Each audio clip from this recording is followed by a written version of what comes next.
Hello, in this presentation we will compare QuickBooks Online versus QuickBooks Desktop. Hello, in this presentation we will set up new accounts within our chart of accounts within QuickBooks Online. We will have a comprehensive QuickBooks Online course soon, if not available yet. We also have a comprehensive Excel course which complements the QuickBooks courses and a QuickBooks Pro desktop version course you can find at the link below.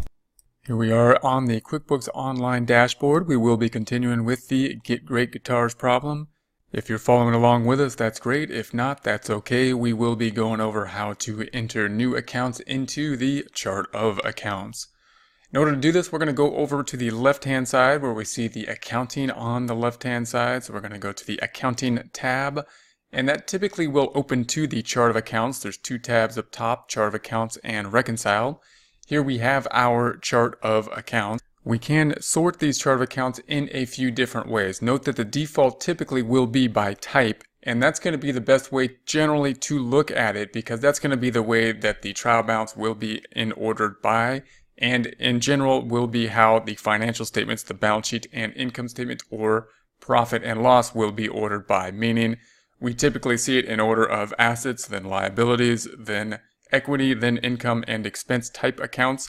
Within that subcategories, we have the asset of accounts receivable being a particular account for QuickBooks so that we can track things like the customer balances. Other current assets, we have the current asset sections, and then we have the accounts payable, which is a liability. It's in its own liability section. Within, if we had some other type of liabilities, which we will in the future, we would have current liabilities and then long-term liabilities.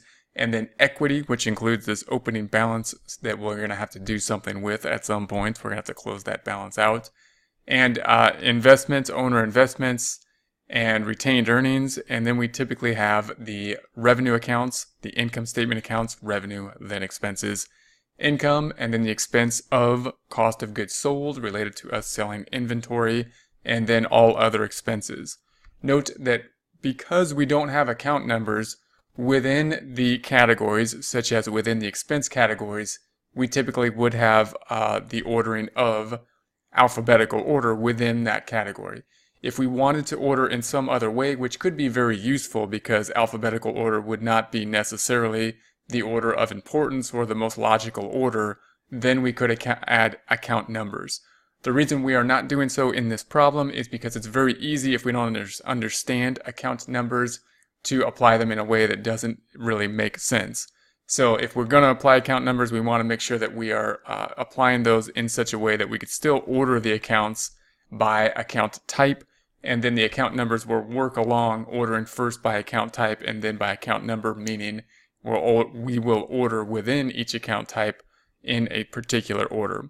We could, however, adjust the order by name here, or by any other of these items here and adjust the order, mainly name and type.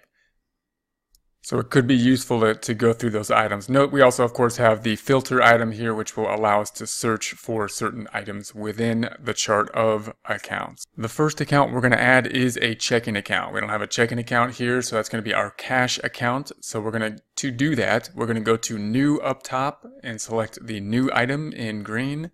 And we will have the categories here. The default here is the bank account. So we have the bank account, and that's the one we want. As we go through some more accounts, we can pick some of these other items. Note it's in order, in essence, by assets, then liabilities and equity, income and expense type accounts, balance sheet accounts, then income statement accounts, then further subcategories into things like current assets, current liabilities, long-term assets, long-term liabilities. We're going to label this account with a detail type. We're going to say this will be our checking account. So we're going to have this detail of the checking account. And the account name, we're going to just leave it as checking. We might want to personalize it. You might want to personalize it to something like Wells Fargo or something like that. And possibly even put the last four digits of a number, of the bank number, in order to, if you have multiple accounts, in order to differentiate those accounts. We will also enter the beginning balances here. So we're going to say that before we started this company, we had $25,000 before we started putting this information into the QuickBooks system. We're going to start this company and start putting in more data as of January 1st, 2021. And therefore, we want to put this in as the last year, as of the last day of the last year, 12/31/20. So December 31st, 2020. Therefore, QuickBooks will do whatever it needs to do. It's going to debit cash and it's going to credit something, probably opening balance equity, in order to roll this over. If it does anything to temporary accounts, then it will be all set and all rolled over correct when we start the year we will be actually inputting data for, which will be 2021. So I'm going to say save and close. We now have the checking account set up. We're also going to include a credit card account. We're going to have a Visa account that we will set up. So that's going to be a liability type account. It's going to be down here once we order our operations. So we'll go through these similar browsers. We're going to go up top and say we want a new account. And this time we're going to say that it will be a credit card account. So they actually have an account called credit card. So we're going to select that. And if we select the detail type, it's only got the credit card, so we will keep it there. We could keep it at credit card if we have multiple credit cards. We could change the name, as I'll do here, to Visa, the credit card. Description will keep the same. We're not going to subcategorize it. If we had multiple credit cards, we may want to have a category called credit card and then subcategorize the particular credit cards we have into that category. We're going to put the balance here. We're going to have the beginning balance, which will be 1,000. So we'll type in the 1,000 here. And we're going to type the date 1 day before the date that we're going to start entering information, which is 12/31/20, December 31st, 2020, meaning we're going to actually start entering data as of January 1st, 2021. So we're then going to say save and close. Then if we scroll down, we see the Visa account here, and we see that 1,000 there, and as we see that, it's going to increase this account, and it's going to have to put something else somewhere else, and probably to opening balance equity, which we will have to take a look at and adjust for at the end of, not this presentation, but we'll take a look at that in the future.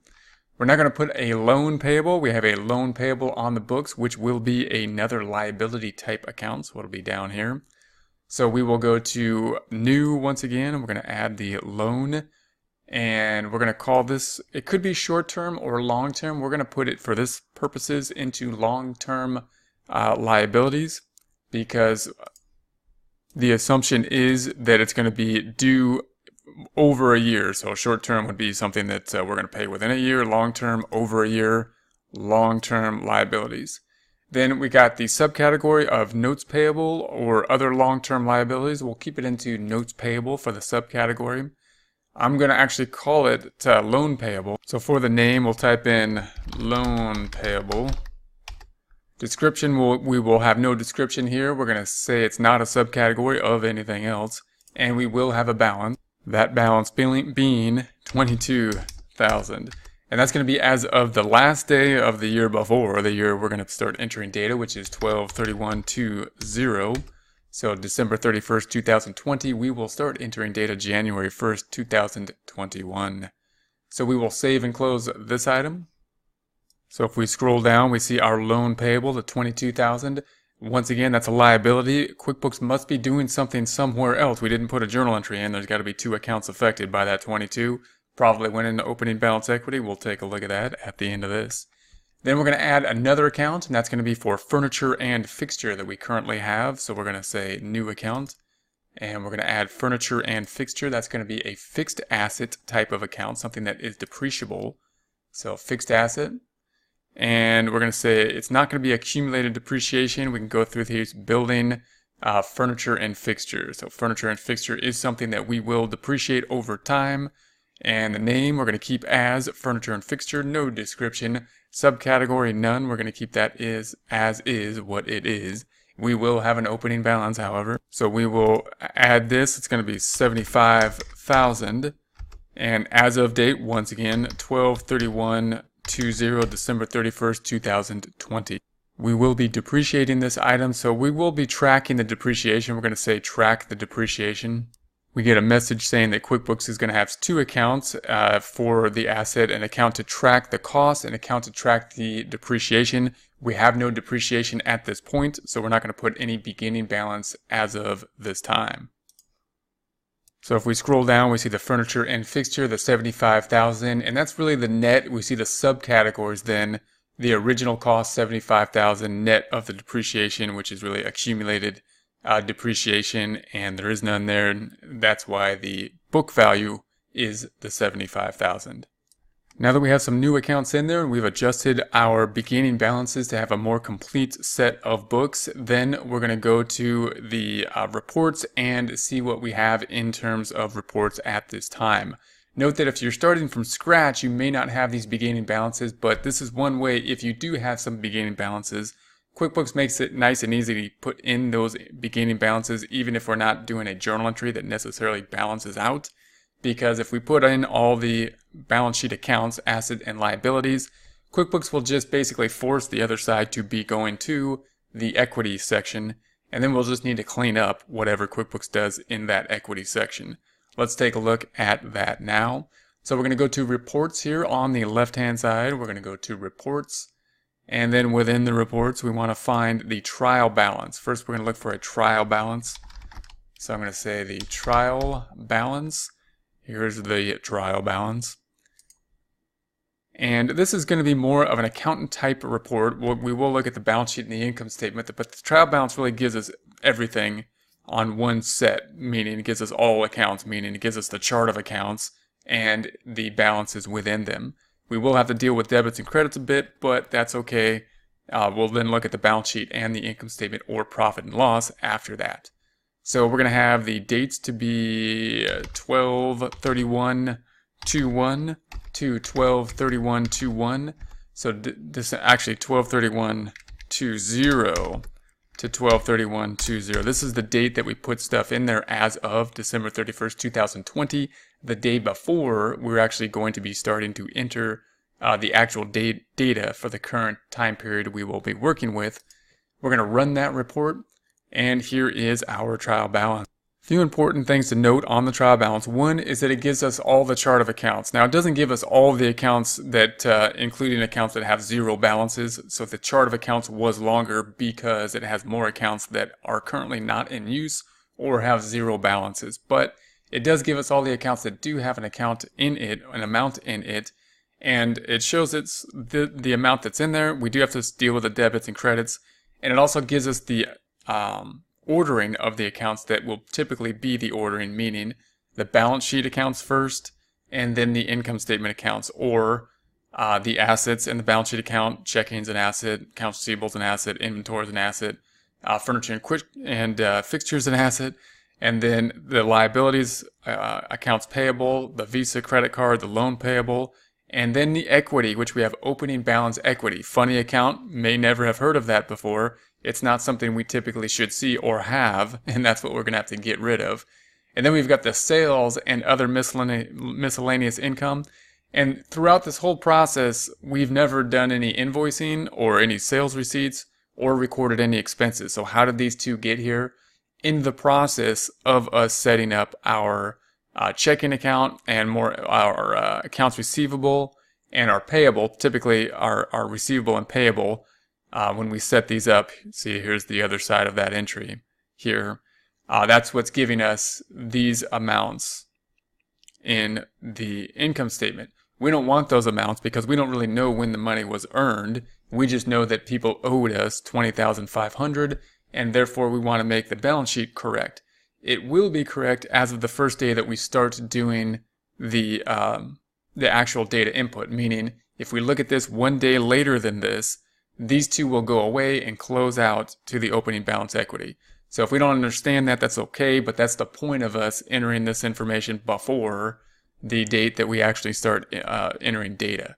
So we're going to then highlight this, and I'm going to make this one day later, first day of the current year that we will be working on.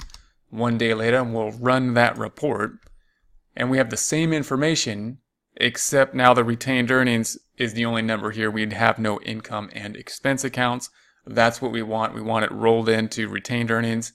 And then this opening balance equity, that's the other account QuickBooks makes up in order to make this work. That's the other account that we're going to have to fix in order to really be correct. We shouldn't really have opening balance equity. If you do, it's okay, because your bookkeeper or your CPA firm at the end of the year, taxes will probably know what that means.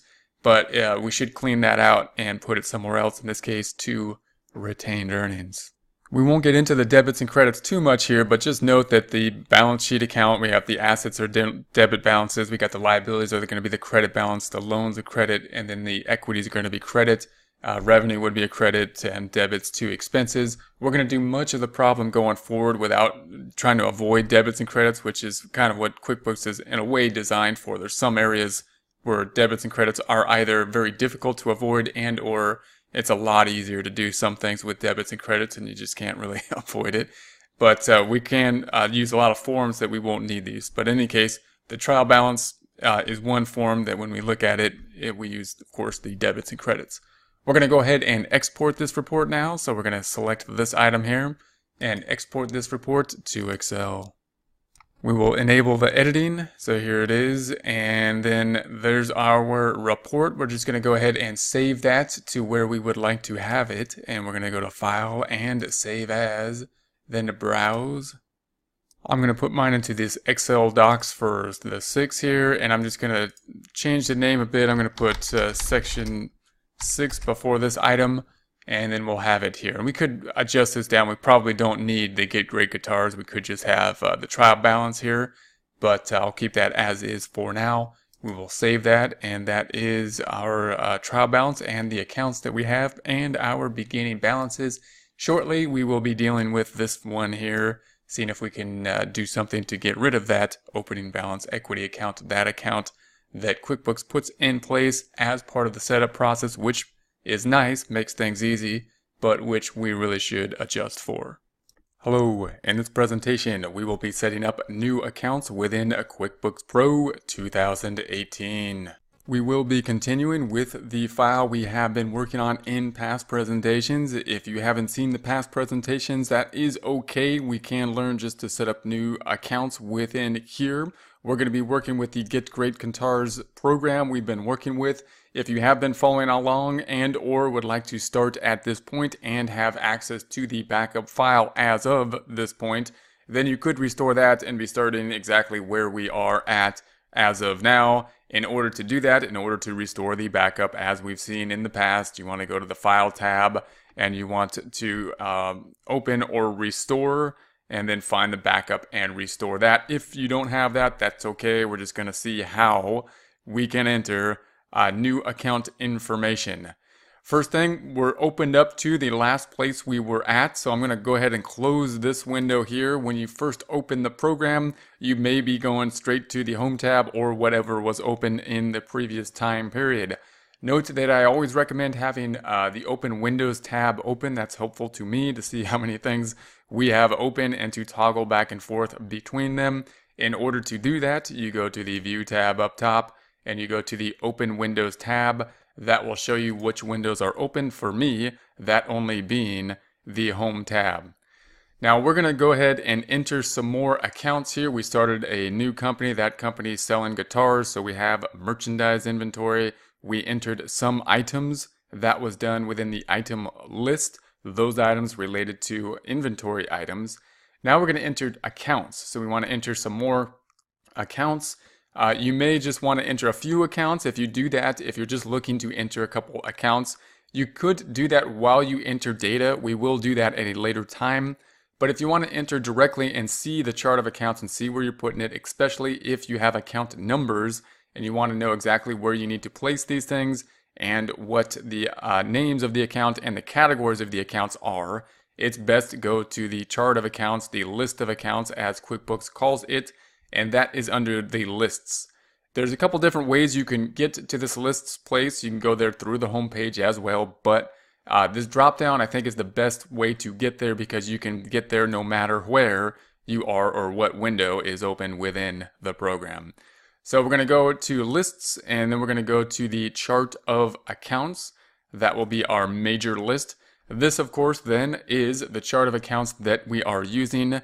It looks kind of like a trial balance in that we're going to have the account names. We do have balances over here. However, note that it only has the balance sheet balances, the permanent balances, not the income statement because it doesn't know what date range for the income statement account. So it can't really put income statement balances down here. The main thing we need to see here though, however, is the account types. Now this is really important because the account types are in order by type of account, meaning it's going to have like the balance sheet first and then the income statement accounts, meaning the balance sheet has assets and then liabilities and then equity, and then the income statement accounts have income and expenses. Getting even more specific in that, then we generally start off with cash because that's our most liquid asset account, and then accounts receivable, that's our second most liquid asset account. Here we have other current assets, and then the long-term assets, fixed assets, and then other assets. And then these are going to be other long-term assets, and then we have the liabilities starting with the payables, accounts payable, and then the current liabilities, other current liabilities, anything other current other than accounts payable. And then it's going to be in order by equity, income, and then cost of goods sold, account types, and then expenses. So these are not account names. These are the account names. These are the account types. These are the things most confusing to most people that are setting up QuickBooks. And if we don't get these right, then there could be problems, meaning things will be out of order and we'll have issues. If you have account numbers, note that these would be on the left-hand side. If you're good with account numbers, I recommend using them. If you're new to QuickBooks and you don't know how to set the number and system up, then probably not want to use them.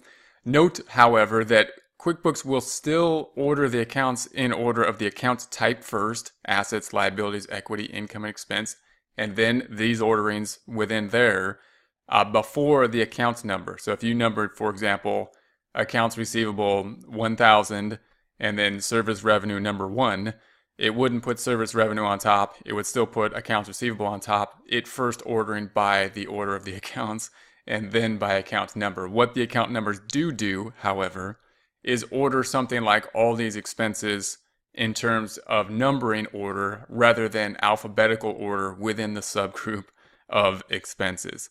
So as we set things up, we want to keep that now in mind a bit. Now note that we picked a type of industry, which in our case was a merchandising inventory industry, and that meant that QuickBooks set up a lot of this information for us, and meaning it gave us a list of accounts, not too many, and they're somewhat in alignment with what we would think we would have for the accounts for that industry.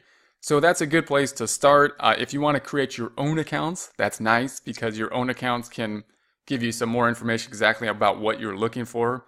However, if you set up your own accounts, it's likely that it might not match up to kind of, what an accountant or like the tax code would assume would be the normal categories.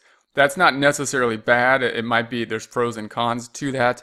But if you want to try to make your thinking more in alignment with the standard categories that are out there, then you might want to choose whatever industry you are in. QuickBooks will then set up a chart of accounts based on the generic account names of that type of industry, and then we can add or subtract what we think is most significant, typically adding expense accounts at that point for the expense accounts that we think are most significant to our particular business. If there's a particular name that we really identify with and we want to track something in accordance with that expense name, then we will add it.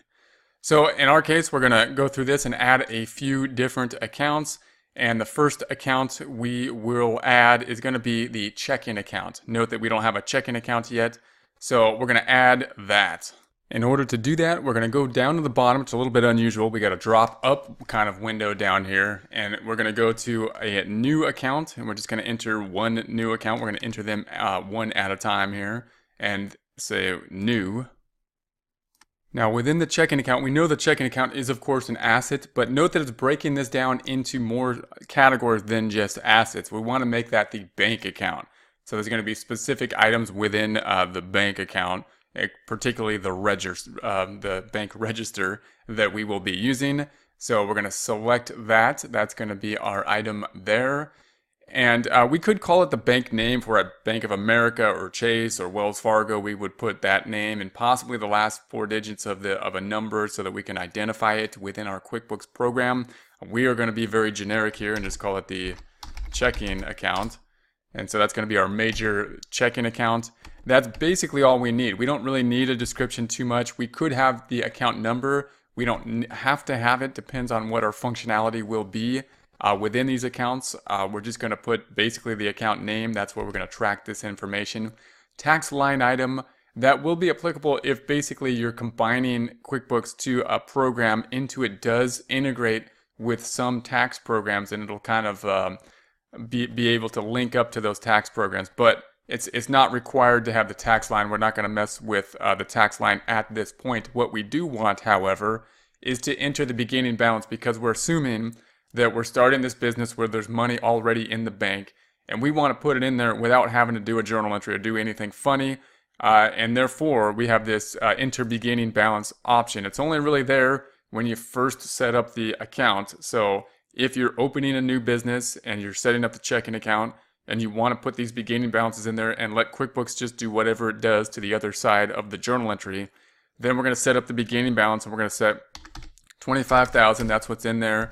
And note that when you do this, you want to check basically what's in there as of the last date before the period you are starting. So in our case, we will be working in 2021, January 1st, moving forward. That's what our work problem will be working with. Therefore, I want to enter this date prior to the current period that we're working in. So QuickBooks will just throw it in there and the beginning balance will roll forward as of January. I don't want it messing with the income statement.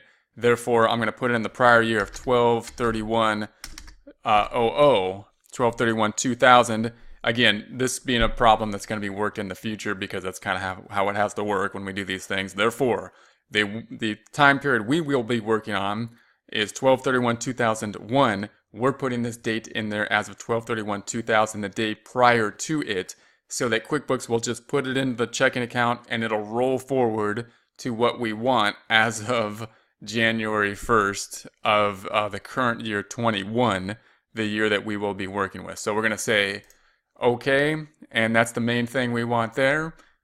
Now I'm first going to hit save and close just to see what this does. We could hit save and new because we will be entering more data, but I'm going to say save and close just so we can tell.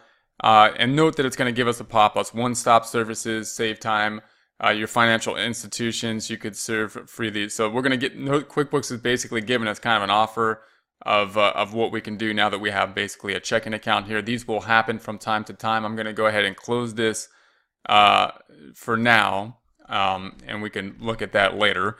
But we've got the checking account here, and note the balance then over here. So we've added that balance. Where did the other side go? We'll take a look at the trial balance to see where that went. But for now, this is what we want. We want that beginning balance to be showing there. Next, we're going to enter another new account, and the next new account will be a credit card account. So we're going to do the same thing. I'm going to go to the drop up at the bottom, a little unusual, but that's where they put it, drop up. And then we're going to scroll up to new. We're going to have a new account. And the new account, this time we're going to have a credit card. Now, a credit card meaning we owe something, it's a liability account.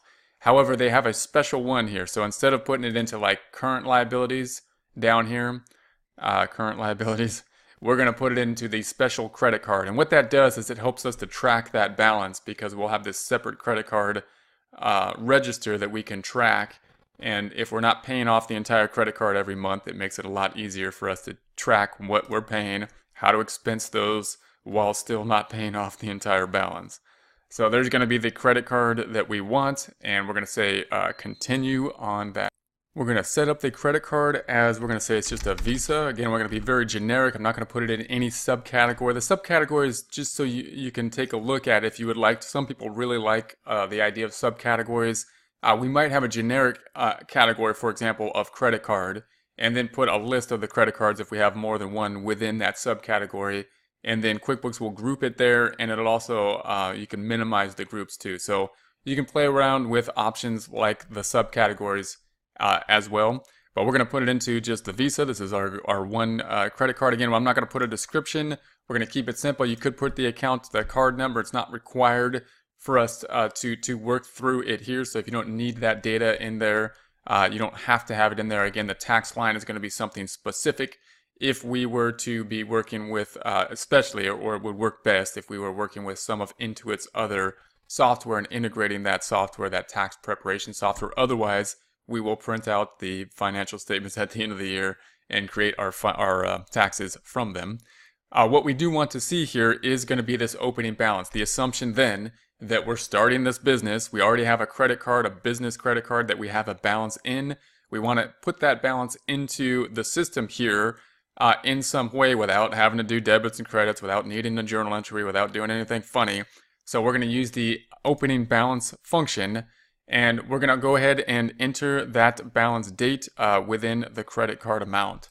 That opening balance being 1,000 that we're going to put there. And again, this problem, we're going to be starting with 12/21, the year that we will be working in. Therefore, 2021, January 1st, 2021, the period where we are going to be starting to put more information. Therefore, we're going to put this in as of the last day of the prior period, 12/31/20. That's what we want, so it's in there as of the last date. And then as of January, we're going to be starting the new time frame, and we're going to go ahead and say OK with that. And then all the information, other information is there. Again, I'm going to say save and close just so we can see what happened. And once again, it's going to say you want to set up this. I'm going to say no. I'm going to close that. And then we have the credit card that we have just set up. If we scroll up to the top, here's our banking and here's our credit card. There's the 1,000 that is owed on it. Next thing we're going to do is set up a long-term liability, a loan that we owe. We're going to do that by, once again, we're going to select the drop up and we're going to go to the new here. So we're going to have a new account. And this time we're going to have a liability. It's going to be a long-term liability. That means it's due over a year. So we took a loan out from the bank. We owe the bank money. And we have the principal amount of the loan that we owe that we need to put on the books. So we're going to go ahead and put a loan. Now there is a loan option here. I typically put the loan into the long-term liability, however. So I'm going to continue with that method. I'm going to go down here and we're going to go to long-term liability, the loan. That means it's going to be a loan that's going to be due over a year's time frame. And keep that there as opposed to short term, which is going to be due within a year. And then we're going to go ahead and continue with that. And our major thing we want to do, once again, the account name, we can put the same loan payable. We could put long-term liability or long-term loan. I'm going to call it loan payable. Payable to me means it's going to be a liability, something we owe. I'm not going to put it into any subcategory. I'm not going to put the description or account number. We're going to keep all that. What we do want to do, however, is put the beginning balance, once again, assuming that we're starting the company, owing money at the beginning, wanting to set up that balance without having to do a journal entry, but letting QuickBooks do the work for us by putting in the 22,000 here. The date, last date of the prior period, is going to set things up as of the first date of the period we're working in. So we will be working in as of January 1st, 2021. Therefore, we're going to put this data in as of 12/31/20 to have it the last day of the prior period. So I'm going to say OK on that. And once again, save and close. And it puts it right there. So there is our loan for this item. And so we're going to enter one more item, and that's going to be fixed assets. It's going to be furniture and fixture. Notice we have a furniture and fixture here. So we have that amount. What we would like to do there is just add the balance then to that amount. Note that the reason we have that account, however, is because when we set up the chart of accounts, QuickBooks already put that information into here, assuming that the business we're in, being a merchandising business, would have the fixed asset account type of furniture and fixture. So if we were to have furniture and fixture we were to be setting up, it would be the same process. However, we would be putting it into not an asset, just a general asset, not a general current asset, but into property, plant, and equipment, a specific asset category, one that depreciates over time. So since we have this in here, we're just going to go down. We're going to select that account, of course, first. And then we're going to go down to the account, and we're going to go ahead and edit that account, because what we're trying to do here is put the beginning balance into this amount without having to do anything silly or do anything difficult or hard, which would be to enter a journal entry. We're trying to just have QuickBooks put the beginning balance and do the journal entry for us. So therefore, we can just go to the enter opening balance. We're going to enter that balance as of the end of the prior year that we're going to, and before the year that we will be working in. So the balance for us will be $75,000, and we're going to put it into 12/31/20, so that as of January 1st, 2021, the year we will be starting to put information into, it will already be rolled over and ready to go. So we're going to say OK there, and once again, all the rest of the data looks good. We're going to keep that as is and say save and close. There that balance is. Note what we're not doing here is we're not putting balances into the income statement accounts. Those are timing accounts. Those only happen over time. We typically want to start our business as of, a one-time period going forward. We don't typically want to go back and try to enter the income data for prior years. If we have to do that, then we're going to do that a different way. We're probably going to go to the bank statements and enter everything in as we go. But if we're just starting from this point in time, moving forward, which is the best option, if that is an option available, you can do that. Now, if you need the QuickBooks to enter prior data in order to track your prior data, in order to see if that prior data is correct, then I would take your bank reconciliations and enter that going forward. But we'll talk about that at a later time. For now, we're just entering those beginning balances. This is where we are at. You can go through this chart of accounts and see if there are other areas where you think you have a beginning balance, and see if you need to add that. Those are going to be balance sheet items. Those are going to be the asset items and the liability items, typically the ones we will be starting with. Once we have that, then we'll be putting all the rest of the data, the activity data, into the system as of the current period we will be starting with. In our case, that being 2021, January 2021. Now that we have this information, we're going to go ahead and print this out in a report format. We want to take a look at a trial balance this time. So we're going to take a look at a trial balance. That will give us our list of accounts and balances for them. So in order to print a trial balance, we go to the reports up top, and we're going to go down to accounting and taxes, and then we're going to go to a trial balance. I'm going to change the date ranges. I'm going to go from 01/01/20, and we're going to go to 12/31/20. So January 1st, 2020 to 12/31/2020. And then we'll see our balances here. So we got the checking account, 25,000, accounts receivable, inventory, furniture, accounts payable, Visa, loan, and then we've got these three, which are kind of funny looking down here, but that's kind of the price we pay for the fact that we haven't had to do any journal entries. We entered all this data without a debit or a credit, without having two accounts for any entry, with just entering beginning balances. The drawback is that as we did that, QuickBooks basically put this information into kind of random accounts, into the other side, because there's two sides to each account. So when we entered 25,000 in the checking account, QuickBooks had to do something with that other side of it, and let's see what it did with it. If we double click on the checking, we see the activity here, and I'm going to say 25,000. Won't let me double click on that. So I believe where it put it was opening balance equity. So let's check that. We'll go down here to opening balance equity and see this activity, and let's make this date range a little bit older. See if it's a date thing. So we've got this information in here. So this is all the information that basically we had the inventory parts that they put to the other side went to the opening balance equity when we entered that inventory. We didn't do that this time. We did that in a prior video. The Visa went here though. When we put the Visa card in there, they put it into this opening balance equity, the other side of it, that is. The loan payable, the other side, the 22 went into this account, and the furniture and fixture went into this account. So I'm going to close this back out. The other account, I'm going to say no, that it will put things to is going to be this uncategorized account, income and uncategorized expenses. So let's put that into context. Let's take a look at an income statement just to see what it's doing here. And we're going to say reports. We're going to go down to company and financial, and we're going to look at a profit and loss.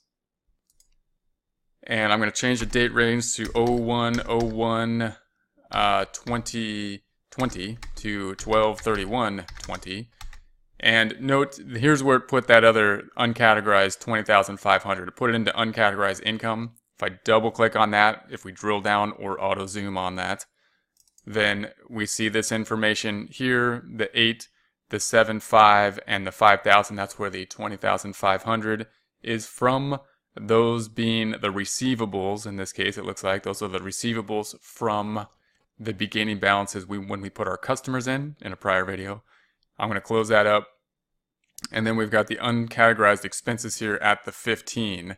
So point being that this statement makes no sense, but this is the statement, this is the price we pay in order to enter those beginning balances. And it's not worrisome to us. Reason being is because we're not going to be dealing with anything in 2020. We just want to make this balance go forward in 2020 so that the balance sheet amounts will be correct as of January 2021, the year we will be working with. I'm going to close this back out. And that means that all we need is this equity account basically to be right as of January of the next year. Now we're probably going to change this equity and just kind of put it into one account, one equity account rather than having multiple accounts. These income statement accounts will roll forward.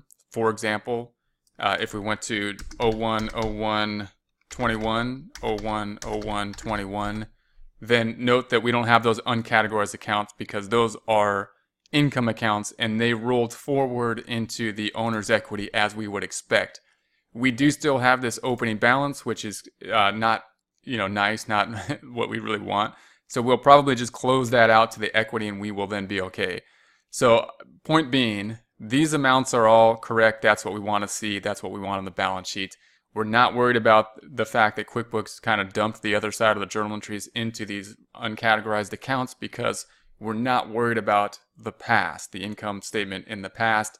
We're starting at this point in the future. We want our balance sheet correct and then move into the future and create our income statement as of this point forward.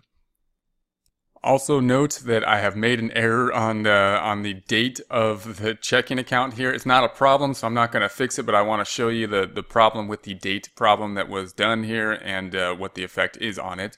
So if I close this back out, we note that we had this checking account, 25,000. That's what we want. I'm going to double click on that. And then I'm going to change the date. I don't see the activity here, so I'm going to change the date to go way back in time on the beginning balance to like 1995 or something, just to see if I put the date sometime way in the past. And note that I put it in 2000 instead of 2020. Again, that if I had the alert on that would have told me that it was in the past, they would have told me that with an alert as I did that. But note that because I turned those off because we're working in a date range outside of the normal date range, it's very easy to put the wrong date in there. It's not going to affect us here because we're still going to have that 25,000 on the books as we start moving forward. But if we want to change that, or if we want to look at where that data input is, we can double click on that. And we see that it formatted then a deposit slip. So when we put that beginning balance in there, it formatted a deposit slip and it put the other side into the opening balance equity. So I'm going to go ahead and change this from the year 2000 to 2020. And there we have that, and then save and close that. And then we'll close this. And note then that if we go back into this opening balance equity, and we have the date range from, well, let's close this. I'm going to change the whole date range again. We'll change the date range back to 01/01/20 to 12/31/20. And then I'm going to double click on the opening balance equity. And then there's that 25. So this will then give us the list. So it wasn't showing up in the past. The point being is because it was in a prior date. But this will give you an idea of the other side of what's happening. It's going to be somewhere in the equity section. and we'll have to deal with that at a little bit later. We'll fix that. So I'm going to close this out, and I'm going to print this for now. I'm going to print this, and I'm going to export it, I should say, export it to Excel, to the worksheet we have prior set up for this problem. This would be how you can export it. You can print it, you can save it as a PDF. We're going to practice exporting it to a workbook. A workbook, in this case, we have already set up. If you have not set one up, then you can go ahead and export it to a new workbook. So in order to do that, we're going to go to the Excel tab. We're going to say Create New Worksheet, but it's going to go into the same workbook, and we're going to say click on that. And then we're going to get our options, and we're going to put it into an existing workbook because we already have one we're working on in this series. It's already going to the right spot, but of course you would then browse for that Excel sheet you're looking for. Mine is right here, section 6, that's what we want. I'm going to double click on that, and then I'm going to go ahead and export, and then Excel will export. It will open up that Excel sheet. It will then export the information to a new tab within that Excel sheet, just like that. Note that we have worked on the item list, the customer balance, the vendors. It put the new sheet kind of in the middle, so I'm going to pull it to the last part here. And I'm just going to double click on it, change the name, and call it a trial balance, and let's put beginning balance. So it's the trial balance with the beginning balances. So we're going to put that there, and then I'm going to make it a little bit larger. I'm going to hold down Control and scroll up, or you can go over here to the plus item and make it a bit larger like so. And there is that. This is the information we have taken a look at and put together so far. We will continue with this as in the future presentations.